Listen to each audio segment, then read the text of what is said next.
À présent, à Thiès, où l'Agence de développement et d'encadrement des petites et moyennes entreprises qui forment et accompagnent donc des centaines de jeunes.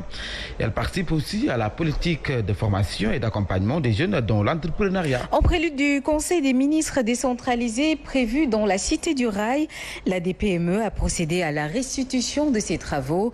Son directeur général Idrissa Djabira est avec Pierre Claver-Pouy et Meital Khouma.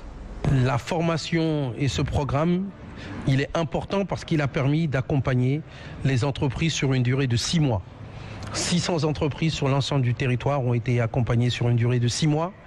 Et dans le cadre de la région de Ziguinchor, le département de Bignona et le département de Ziguinchor ont pu voir 40 entreprises accompagnées. Les résultats parlent d'eux-mêmes. Même sans qu'il y ait eu accès à un financement d'un établissement de crédit, en moyenne, c'est 50% d'amélioration de leur chiffre d'affaires, c'est de la création de richesses et c'est plus de 100% d'amélioration du résultat net. Donc les entreprises accompagnées pour se formaliser, pour la comptabilité, pour le calcul de coûts, etc., le sont par des cabinets locaux.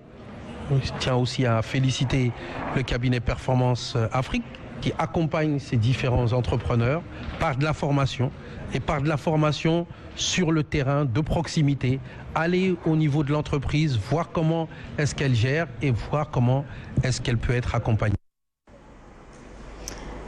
Et en plus bref, sachez que 600 entreprises sénégalaises, dont 40 de la région des Ziguinchor, ont été accompagnées sur une durée de 6 mois par l'État du Sénégal à travers son agence de développement et d'encadrement des petites et moyennes entreprises.